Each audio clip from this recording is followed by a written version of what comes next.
Very possible that he will be one of those, those top contenders in the next few years. Much like Alcaraz, you could see him forming potentially part of another big two, big three, big four. Is he actually going to be able to get back to that top level? Because I think we sometimes take it for granted when you see like the amount of injuries Nadal's had. Even Federer, when he had that injury back in like 2016, they came back and like got back to the very top level.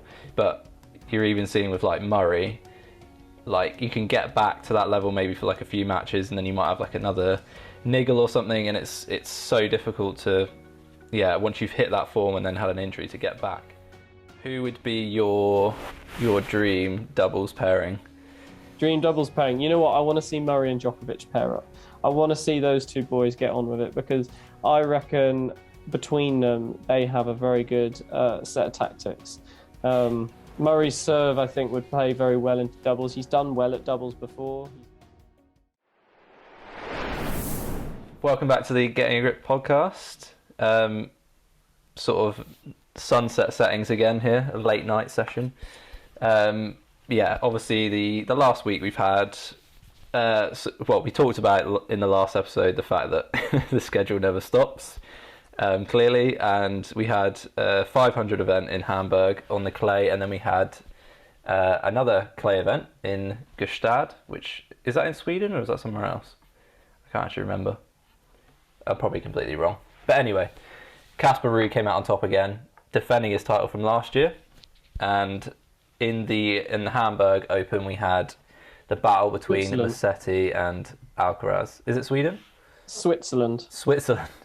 It's an SW, but it's not Sweden. I was like, hang on a minute, that is definitely wrong. Yeah, it's Switzerland. Yeah, so we had a battle of the young guns in the Hamburg Open.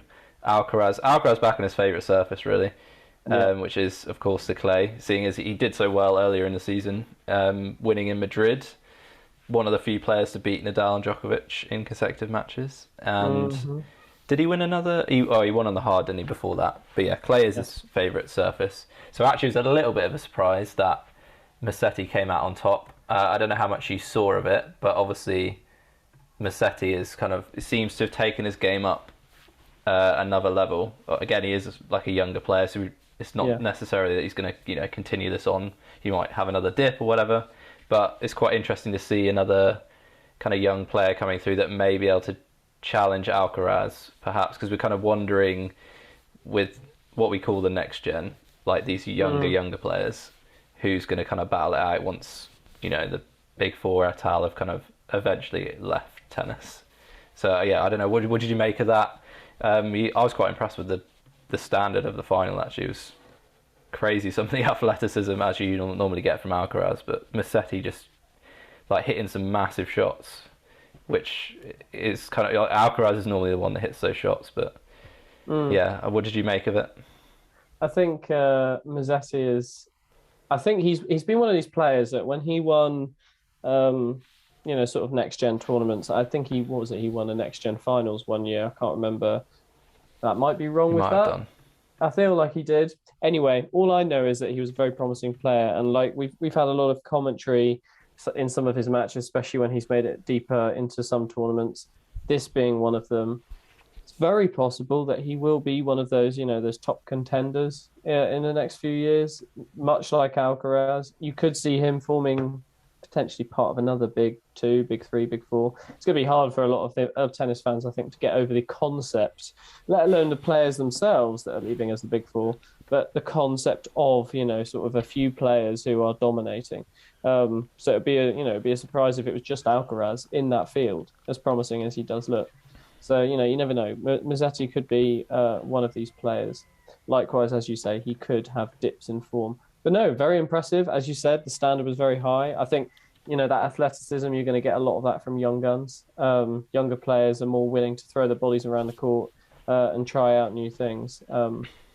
It's exciting. But it's a good final. Yeah.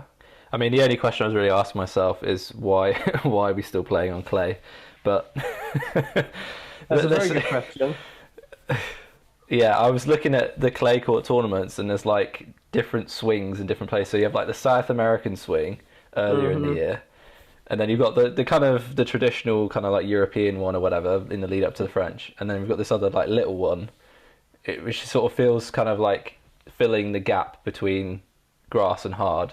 But I guess, That's like you what it said is. before, maybe it's because clay courts are more common across Europe, and like in terms of like the upkeep and stuff, it's probably easier that you're just seeing like a lot of tournaments that are clay court based.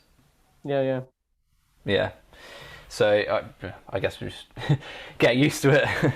At least the rallies are longer, whether you like that or not. I don't know whether like I think grass sometimes the points can be a bit too short. I think hard court's kind of like a nice balance between the two, and then I don't know, clay just sometimes it becomes a bit of a grind. But which is actually why this final was quite good, because it was like Musetti really trying to take the attack to Alcaraz and like push him off the court, which is kind of what you'd normally associate with Alcaraz. But that was good to see. So yeah, I don't know. Hopefully he can continue that push. Maybe he can make some inroads in the hardcourt season. Who knows? Obviously Wimbledon he got knocked out, I think, in the first round because he played Fritz or whatever. But it might be kind of his time to put a little run together. But yeah, in the other tournament we had what we call the old guard, the people who are in their mid-20s. You know, the likes of Not quite the old guard, but yeah, the established tour players. the previous next gen, which are now just kind of established professionals, like you said. So you had I think one of the main things to come out of this was it seemed like Dominic Thiem was kind of getting back into some of his kind of old form. Maybe not quite there, because he was at like an incredible level before. Really, he was challenging like the French Open. I remember he beat Djokovic in the semis, didn't he, a few years back, and got obviously lost to Nadal in the final. But he would get like a set off him. So whether he can get back to that level is kind of difficult to say. But it was nice to see him showing some of the old shots. You know, that classic kind of one-handed backhand that he's got with he kind of hits the open stance, kind of different to, you know, like Federer, Wawrinka, etc., with like huge power. I don't know how much you saw of it, but it's nice to see him hitting some form at least. No, quite right. It's good to see him back. I didn't catch a huge amount of it, but you know, the team that we remember, I remember being at an ATP Tour finals and watching Team play against Dimitrov, and that was an insane match, because watching those two one-handed backhands, which are actually quite different if you really think about it and you really analyze their form. As you say, just he loves taking that backhand a lot more open, whereas, you know, a lot of players close themselves off. Like, I personally would teach someone to close themselves off a little bit more for a one-handed backhand. Just easier to generate that power, get that forward momentum. But he makes it look so effortless. And I think that comes down to his strength and his composure, which is something we don't see in the same way across a lot of players on the tour, especially on that one-handed backhand. So, yeah, glad to see him back, because, you know, having a one-handed backhand like that on the tour is just entertainment.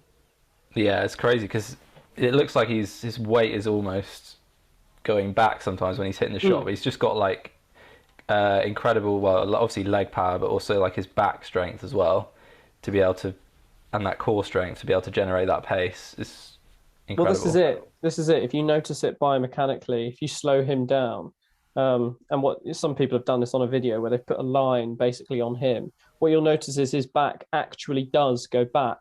So he is actually going backwards as he's hitting the shot, but that leg drive pushes forward at the same time. So as you're saying, like, that leg drive is propelling that forwards momentum, even though it's slightly deceptive and actually looks like he's going backwards. So yeah, again, it's just very, very clever. He's clearly found something that works. Whether it was taught or not, I'm not entirely sure. I would probably bargain on the side that it probably wasn't taught. But clearly, you know, if it's not making you lose, then why change it? If it ain't broken, don't try and fix it.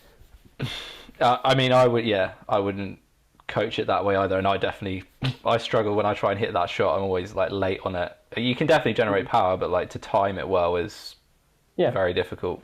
But clearly, like, he must have just kind of grown up with that technique, and it does offer an advantage, especially on the clay. I think it is a bit more of a struggle on on grass courts. Hard courts, slower hard courts, it'll still work. But grass courts, maybe not so much. The other question I'm kind of thinking, is he actually going to be able to get back to that top level? Because I think we sometimes take it for granted when you see like the amount of injuries Nadal's had, even Federer when he had that injury back in like 2016, they came back and like got back to the very top level. But you're even seeing with like Murray, like you can get back to that level maybe for like a few matches, and then you might have like another niggle or something, and it's so difficult to, once you've hit that form and then had an injury, to get back. I don't know whether do you think it's going to be possible for him to kind of challenge again at the end of tournaments? I think it's quite possible. I mean, he's still young, so these sorts of repetitive injuries and niggles are not necessarily going to dog his career quite as badly yet, I would hope. I think what his sort of career path does mildly reflects that of Juan Martín del Potro. So this is a guy that had quite a lot of injuries throughout his career, but he always made it to the top level. He always made it to beating and upsetting against the top players, like having a great Olympics finals with Murray, or great Grand Slams finals on his own. Like he even won one himself, the US Open of all places, the same as Thiem.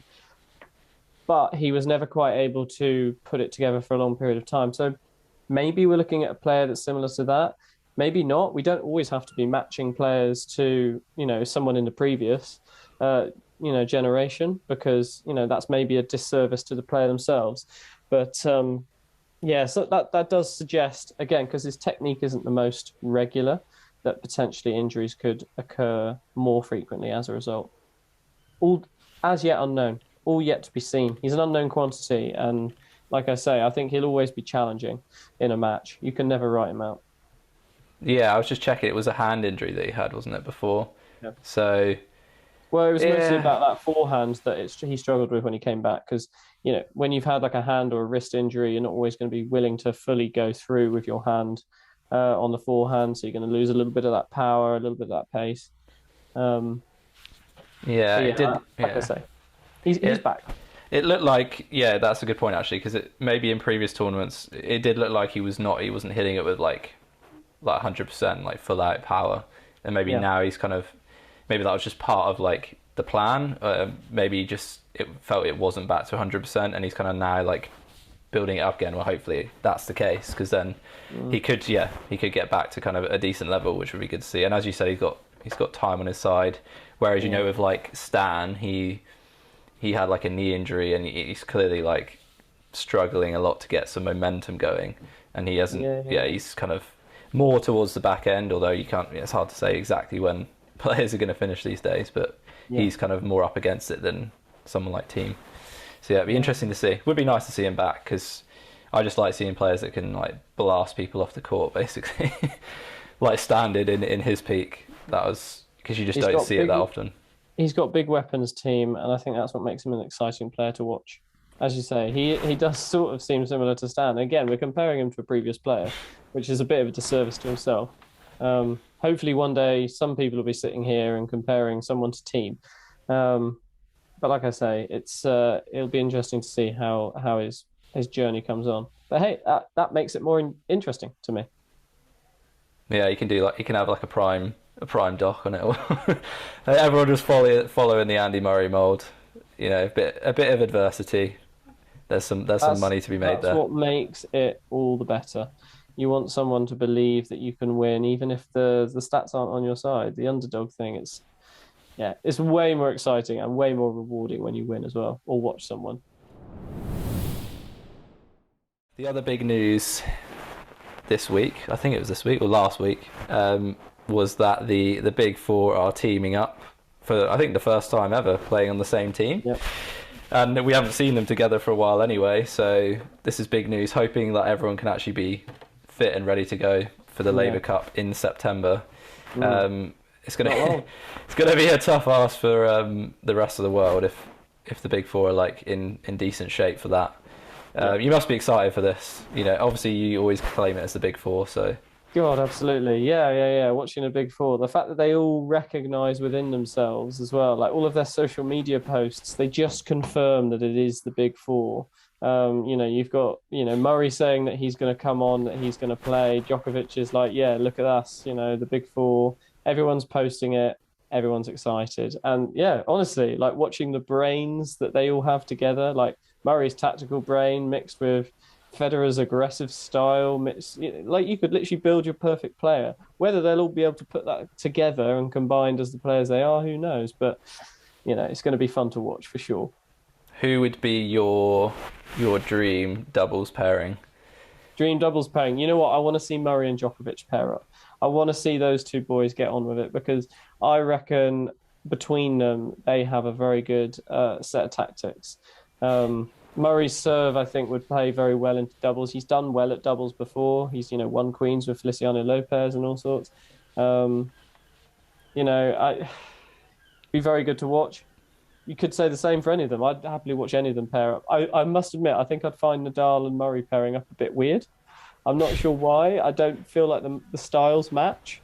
But hey, stranger things have happened. It could be fun to see just what happens with that. I think that's the thing. If we're going to serve the fans with something like a Laver Cup, then you want to see the things you're never going to see anywhere else, and hopefully that's it. Doubles pairings between some of the big four would be a good place to start there. Yeah. Oh, it'll be good to see Federer team up again. That would be cool. Yeah. But also, just merely for the consumerism, just some clips on social media of Nadal talking to the other one and saying, just like, no, you've got to give me hand signals. You've got to, if I do this, you stay, and if I do this, you go. Like nothing else. Or like being coached on the sidelines by like one of the other big four players. Yeah, exactly. I'd just love to see that. All four of them shouting at some poor anyone else would be hilarious. So yeah.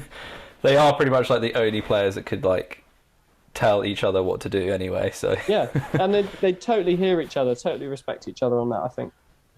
There we go. Exciting stuff. Hopefully, it all comes together. I mean, Team Europe have won they've won all 4 editions, so I don't know if the rest of the world how they're going to go. Or maybe it'll be an unlikely victory, but I guess who would be in the rest of the world? Have got to step up. They would have what? Kyrgios. They'll have some of the Americans, wouldn't they? They'd have like Fritz. I think Fritz is playing. Yeah, there's a few decent players there.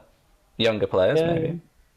Well, when Kei Nishikori was a bit bigger as well, he would have been part of World. You got also South American players, so you got to remember that as well. So. Yeah. Schwartzman, Corundolo, yeah. Exactly. Like I say, we could see some good matches, but yeah, Team Europe's looking a little bit super bad.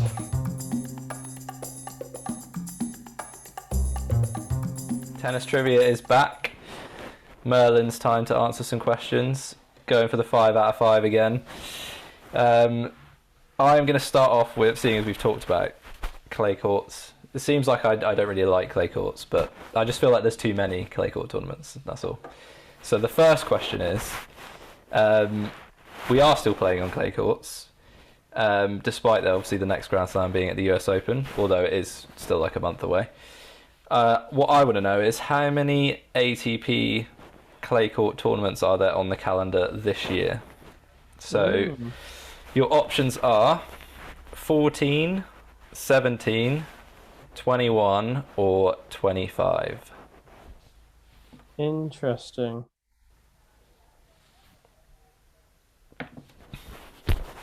Strokes beard. It's gonna be less, be fewer than hard courts, and it's gonna be more than grass. Say the options again for me. 14, 17, 21 or 25. I know with grass it's under 10. I feel like 14, I think it's in the 20s. And then I'll split the difference. I'm going to go with 21. You are correct. Done it again. I guess, yeah, you could logic it a little bit, because, yeah, between grass, yeah. But it's more than, is it? No, it won't be more than hard courts. Hard courts would be the most, wouldn't it? Or would it? Hard courts would be the most. I'm pretty sure there are like 30 something, 35, 36, I think, hard court tournaments in the year, something like that. What did we say? Well, the question you asked me last week, was that the total number of ATP events? That was ATP 250s. Oh, okay, specific. Right, okay. I was going to say Yeah, maybe you could work out from that. specifically But... 250s. No, no, no. Yeah, it's just crazy how many tournaments there are.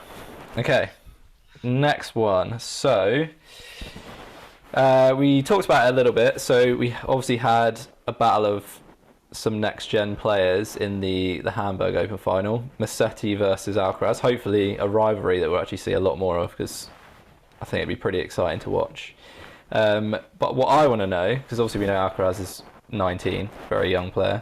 I want to know, how old is Lorenzo Musetti? So your options are 19, 20, 21 or 22. Maybe a bit rogue if I said like 25. That would... 19, 21, 20... 19, 20, 21, 22. Oh, okay, literally that line. I'm pretty sure it's 20. Is that your final answer? Yeah. That is correct, yes. Only 1 year difference between him and Alcaraz. I didn't even realise he was that young, actually, Musetti, but there you go. Yeah, I remember when he poked, sort of peaked up on the next gen tour. And I'm pretty sure when he did, that was slightly before Alcaraz was becoming really hot.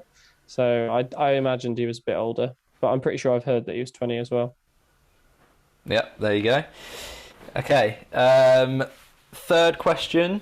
So Casper Ruud defended his title in Gstaad, and he's actually now got 8 ATP clay court titles. But what I want to know is, how many hard court ATP titles does he have? Casper Ruud. Yeah, Casper Ruud. So your options are 1, 2, 4 or 5. 1, 2, 4 or 5. Interesting. Okay. There's not really a huge difference for me to go for. Yeah, I've kind of got the lower end and the higher end. Yeah.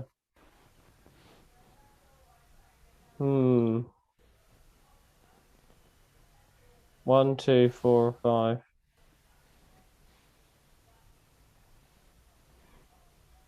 Oh God. I'm gonna go with 4. I'm gonna go with 4. I have no clue with this one. I don't really think there's a way. I was trying to work out if there's a way I can work it out, but I don't think there's much to really go for. So just gonna go with 4. Well, get a grip. It's actually only 1. So I've caught him out with that one, yeah. In San Diego last year. Yeah, I think a 250 event. So very clay court dominant, although I think we did see him get to was it the semis or the final in Miami or Indian Wells? Can't remember which one it was. Right. Like, it's not like he's terrible on hardcourt, obviously. Goes and wins like all the US Open preparation tournaments now. Yeah. It'll be interesting to see how he does, actually. Because they are, a little bit, I guess they're a little bit slower, aren't they? At least in my head, I think the US Open hardcourts are a bit slower. But I don't know. The preparation tournaments may be a bit quicker than that. Yeah. But it's crazy, actually, how dominant he is. Like, his wins are on clay. But there you go. Okay, number 4. So again, another topical question. So as we said, the big 4 are teaming up for the first time in the Laver Cup. Obviously they have all had like different injuries, and obviously we've had COVID in the last few years. So what I want to know is, when was the last time they all competed in the same Grand Slam? So you probably can logic this one. Your options are the US Open in 2018, the Australian Open in 2019, the French Open in 2020, or Wimbledon 2021. Okay, so got to consider this. The last time the big 4 were all together. Can you just say all the answers again for me? Yeah. So US Open 18, Oz Open 19, French 2020, and then Wimbledon last year. So obviously not Wimbledon last year, because Nadal didn't play that one. But I remember Murray was there. French Open, I remember Murray wasn't there for that one, because that was like deep into the injury phase. Where's the point in that? I knew you'd be thinking about Murray. Yeah, always thinking about Murray. I'm just thinking like, when were Murray's injury periods, and then when were Federer's? Like, Nadal's a bit easier to guess because every time he comes back, he bloody wins. I think it was the Australian Open 2019. I think that's when it was, because I remember that being a fairly big tournament. So that's what I'm going to go with. That is correct. Yes, well done. I think wasn't that the one where like Murray said he was going to retire, and then they played that like montage, and then he just came back afterwards anyway. Yeah. He was just like, no. He was in the press conference. I remember him. He was just like, I don't know. He was like, tears and all that sort of stuff. Yeah. I didn't know if he was going to like properly quit at that point. But then, obviously he went big on the recovery, went big on the surgery, and he's still here today. Yeah, it's crazy. It was actually crazy that it's that long ago. I suppose the time feels like it's gone fairly quickly, but actually, what's that, like 3.5 years? They haven't all played in the same Grand Slam. I know. It's almost a disservice to the fans. Yeah. How dare you be injured? Just turn up on one leg and play. You never know. The next time they all compete against each other might be when they're all coaches. Yeah, we have talked about that a little bit, haven't we? Mm-hmm. I would love to see that, though. I think it'd be excellent. And if they're allowing, like, coaching during matches now, just add more spice to it. I could imagine Murray shouting across at Djokovic's box. Murray, is Murray going to be like what he was as a player? He's just going to be like shouting the whole time. Or someone's going to be shouting at him. He's going to have to feel what it was like. I can't imagine Murray sitting there with sunglasses on like Lendl did. Just can't see it. Oh dear. Okay, yeah. So what we're on 3 out of 4. So the final one. This is kind of in the lead up to the US Open swing. So this is about the Canadian Open. Simply, I want to know who has won the Montreal Open the most times in the Open era.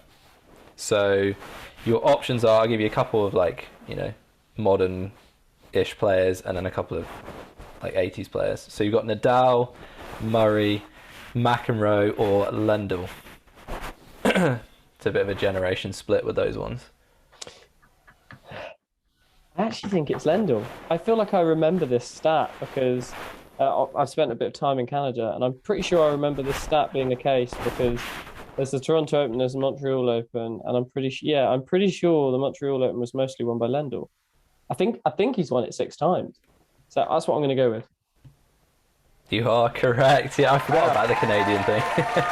Yeah. I teed you up for that one. Is this the Montreal one? Is that the Rogers Cup or is that the other one? I get confused. Rogers Cup is the Toronto one.